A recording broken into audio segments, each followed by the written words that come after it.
Bonjour à tous, c'est Mister Dreamax et il y a quelques semaines, j'étais au téléphone avec une personne de mon entourage. Elle m'a dit « Ouais Cyril, c'est super inspirant d'entendre tes plans sur 10 ans, mais moi personnellement, j'ai pas tous ces objectifs-là et l'avenir est flou. » Donc, cette vidéo, je la fais spécialement pour elle. Et si ça peut aider d'autres personnes, bah tant mieux. Et vous connaissez la structure maintenant.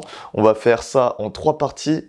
Donc, j'ai pas trop de temps en ce moment, donc j'ai fait des petites feuilles comme ça sera un montage manuel. Et bah, il faut innover dans le YouTube game, hein, écoutez. Donc, première partie, ça sera pourquoi se fixer des objectifs. Deuxième partie, comment faire pour se fixer des objectifs. Et le troisième partie, quel est le problème avec les objectifs? Mais avant de commencer, d'exposer le pourquoi, le comment et le problème, je vais faire déjà un petit rappel sur le développement personnel. Donc ça me semble très important. Déjà, je vois trop tout et n'importe quoi sur le développement personnel. Il faut bien distinguer déjà 3 domaines qui sont liés mais qui sont très séparés. D'un premier, on a le domaine du business. Ensuite, on a le domaine du dev perso. Et en troisième, on a le domaine des sujets de société. Et quand tu consommes du contenu, il faut bien que tu saches dans quel domaine tu te situes. Est-ce que tu regardes des vidéos ou tu lis des livres sur l'argent? Dans ce cas-là, tu es dans le côté business. Est-ce que tu regardes des vidéos sur du dev perso? Là, c'est moi, c'est ma chaîne. Est-ce que tu regardes des vidéos de politique, de sujets de société? Donc ça, c'est encore un autre domaine. Et moi, j'aime bien les 3 personnes qui représentent bien ces catégories. Attention, je dis juste qu'elles représentent bien, et je dis pas que c'est les meilleures, mais t'as Oussama Ammar pour le business, Steve Abdelkarim pour les sujets de dev perso, et Idriss Aberken pour les sujets de société. Donc, je trouve qu'ils représentent assez bien ces 3 domaines. Donc, moi, je parle uniquement et spécifiquement du développement personnel. Tout ce qui est business, sujet de société, ça va, je connais, mais c'est pas ma spécialité. Donc, voilà, déjà ça c'est un premier point important. Après, je rappelle très vite fait, c'est quoi le développement personnel? C'est juste développer sa personne. Et pour développer sa personne, il faut déjà savoir c'est quoi une personne. Parce que si tu développes quelque chose que tu ne sais pas ce que c'est un peu compliqué. Une personne, c'est fait de 3 choses. Dans le dev perso, on dit que une personne, c'est fait d'un corps, son physique, une âme, sa personnalité et son esprit, son intelligence. Donc quand tu développes le corps, l'âme ou l'esprit, tu fais du développement personnel. Ça, au moins c'est clair. Après, dans le développement personnel, donc là on a parlé de la personne, il y a l'aspect développement qu'on n'a pas trop parlé. Donc la question maintenant, c'est comment on fait pour se développer? Ça peut paraître une question simple, mais pas si simple. Donc, pour se développer, il faut 2 choses. 1, la destination. 2, le chemin. La destination, concrètement, dans le développement personnel, ça va être se fixer des objectifs. Et le chemin, dans le dev perso, ça va être sortir de sa zone de confort. Donc là, on va spécifiquement parler de la destination, donc des objectifs. Et sans plus tarder, on va voir déjà le pourquoi. Pourquoi se fixer des objectifs? Donc, déjà, super important, en ce moment, vous l'avez vu, avec les élections présidentielles, beaucoup de personnes se déresponsabilisent. C'est-à-dire que ils ont une vie qui leur correspond pas trop et ils attendent un sauveur, tel candidat, qui vienne changer leur vie, les améliorer. Mais honnêtement, je pense que j'ai une phrase que j'aime beaucoup, c'est « Les riches resteront riches après les élections et les pauvres resteront pauvres après les élections ». Dans le sens où c'est pas une personne extérieure qui va venir changer ta vie intérieure. Donc si tu veux changer ta vie, ça dépend que de toi. Tu as une date de naissance, tu as une date de mort. Au milieu, tu es responsable de ta vie de A à Z. Et ça, franchement, je pense, il faut pas attendre un sauveur parce que honnêtement, le seul sauveur, c'est toi-même en fait. Et à partir du moment où tu comprends que tout ce qui t'arrive, c'est grâce et à cause de toi, c'est là où tu commences à progresser. Et donc du coup, quand tu te fixes tes propres objectifs, tu prends en main tes responsabilités et là, dans ce cas-là, tes objectifs dans ta vie, c'est plus les objectifs de ton patron, de ta famille, etc. C'est vraiment tes objectifs qui te sont propres. Donc prendre en main ces responsabilités, c'est la première raison. La deuxième raison, c'est que, en fait, l'avenir, tu vois, t'as deux visions à propos de l'avenir. Soit elle est très très floue, soit elle est très très nette. Et dans les deux cas, c'est pas bon. De toute façon, quand tu es dans des extrêmes, c'est jamais bon. Et en fait, hein, imaginons vraiment, t'as pas d'objectif. Et donc du coup, l'avenir est très très flou. Tu sais pas où aller, t'as pas la direction. C'est comme si tu allais dans un taxi et tu demandais au chauffeur de rouler, tu sais pas où. Ça, c'est quand l'avenir est très très flou. Deuxième cas, c'est quand l'avenir est très très net, c'est-à-dire que, comme en forêt, le chemin, il est tout droit. Très très souvent, tu sais exactement ce qui va se passer dans les moindres détails. Donc très très souvent, c'est métro, boulot, dodo, retraite, mort. Bon, ça c'est le chemin classique entre guillemets. Et il faut essayer de sortir des deux extrêmes, sortir d'un avenir trop flou et trop clair. Et donc du coup, quand tu te fixes un objectif, tu es entre deux. C'est-à-dire que tu as ton fil rouge, tu sais où tu vas, tu as ta direction et le chemin pour atteindre cet objectif, il sera pas très très clair. Tu auras une idée, ça sera un peu vague, tu vas te tromper, mais aussi c'est ça qui fait la beauté de la vie. Et honnêtement, hein, je pense sincèrement que la direction est beaucoup plus importante que la vitesse. Stratégie du lapin et de la tortue.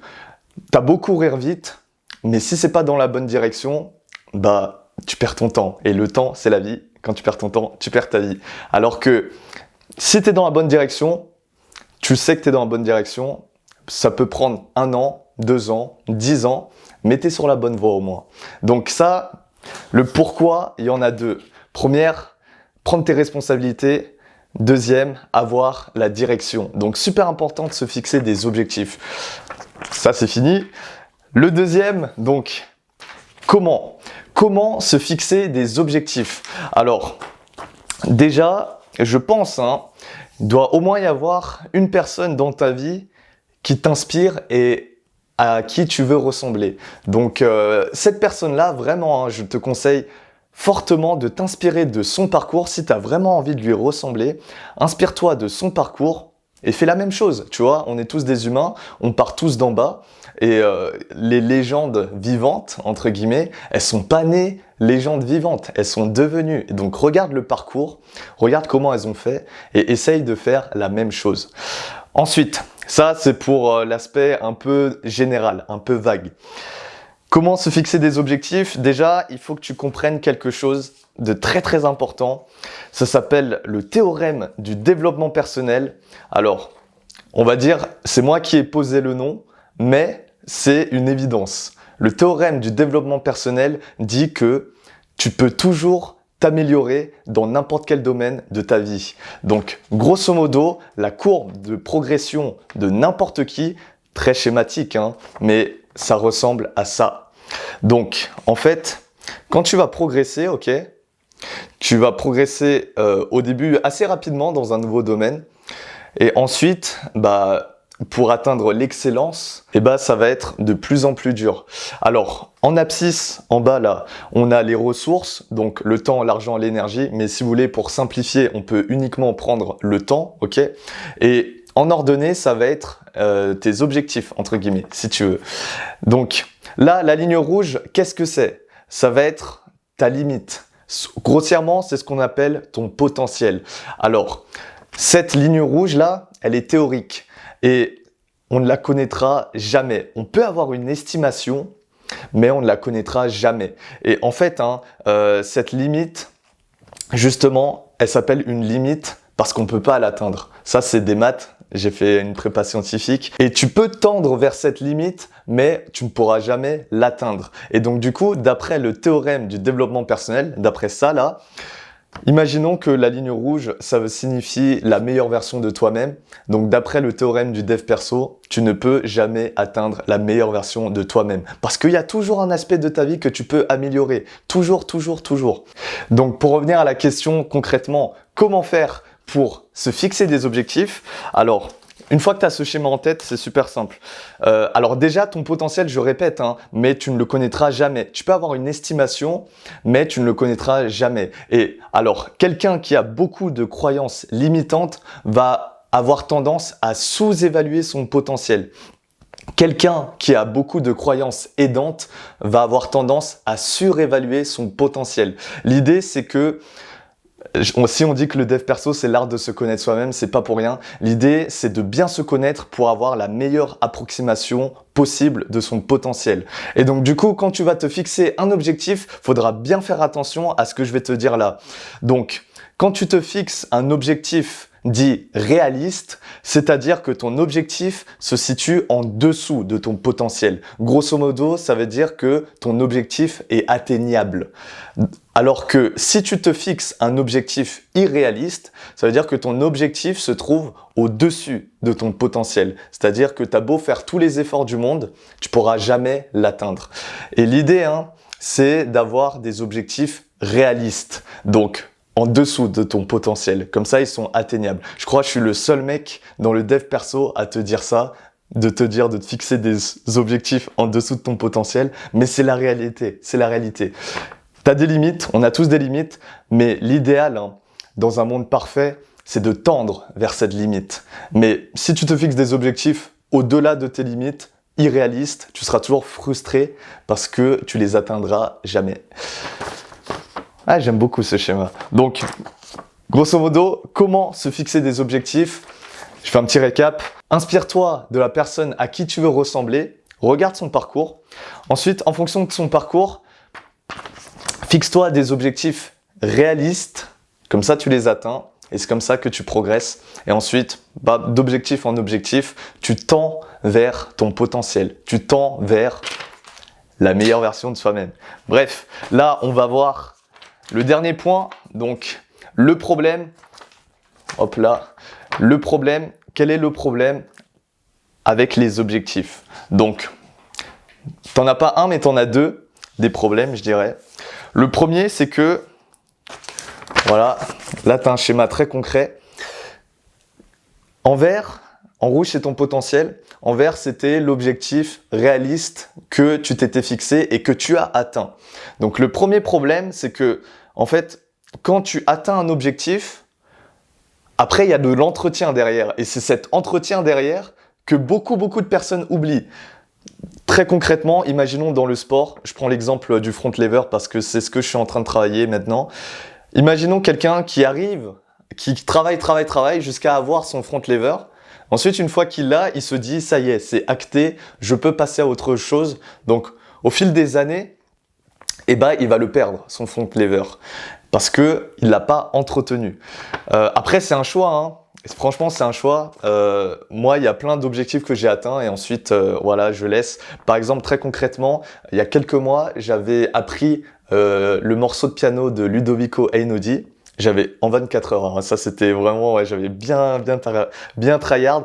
En 24 heures, du coup, j'avais atteint mon objectif. Ensuite, j'ai plus du tout touché au piano. Donc là, ça descend quoi. Ça marche aussi avec les relations sociales. Imagine, ton objectif c'est rencontrer ton youtubeur préféré. Donc voilà, c'est fait.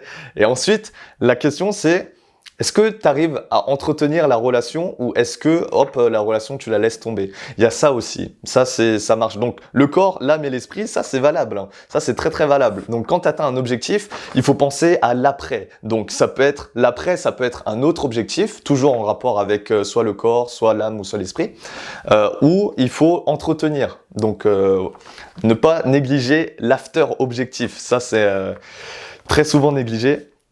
Exemple encore très concret, prise de masse, hop, t'atteins les 75 kg, là je redescends un petit peu à 72,5, c'est normal parce que c'est plus ma priorité. Deuxième erreur avec les objectifs, c'est mettre toutes ses ressources dans un seul panier. Donc concrètement, j'en vois beaucoup des personnes qui sont déséquilibrées personnellement. Le secret c'est l'équilibre, vraiment. Et disons un bodybuilder, il met toutes ses ressources, donc il met tout son temps, son argent et son énergie à la musculation. Et en fait, ça fait que socialement et intellectuellement, il y aura un déséquilibre. Il sera trop bon au niveau du corps et pas assez bon au niveau de l'âme et de l'esprit. Et l'idée, moi je pense vraiment à cette philosophie du yin et de yang, à cette philosophie de l'équilibre. Il faut être équilibré dans les trois. Sauf que tu l'as vu, pour être équilibré dans les trois, forcément, ça demande un entretien. Et c'est impossible d'être à 100% de ton potentiel dans les trois. Donc moi, ce que je recommande, et je crois beaucoup à la loi de Pareto, c'est d'être à 80% de son potentiel dans son corps, dans son âme et dans son esprit. Donc concrètement, déjà, c'est vraiment la base d'avoir des objectifs dans chacune de ces 3 catégories. Mais ensuite, ces objectifs, il faut pas qu'ils soient trop ambitieux. Enfin, si, il faut que ça soit ambitieux, mais disons que faut pas que ce soit un investissement à 100% dans soit le corps, soit l'âme ou soit l'esprit. Parce que si tu en investis un à 100%, forcément les 2 autres seront à la ramasse. C'est logique. Donc, pour résumer cette vidéo, pourquoi se fixer des objectifs? 1, c'est pour prendre en main tes responsabilités. 2, pour avoir une direction dans ta vie. Ensuite, comment se fixer des objectifs? Inspire-toi de la personne à qui tu veux ressembler, regarde son parcours. Ensuite, pense au théorème du dev perso et fixe-toi des objectifs réalistes. Ensuite, 3, quel est le problème? C'est 1, n'oublie pas que après avoir atteint ton objectif, il y a une descente, donc faut maintenir ton niveau, sinon tu vas perdre, tu vas régresser.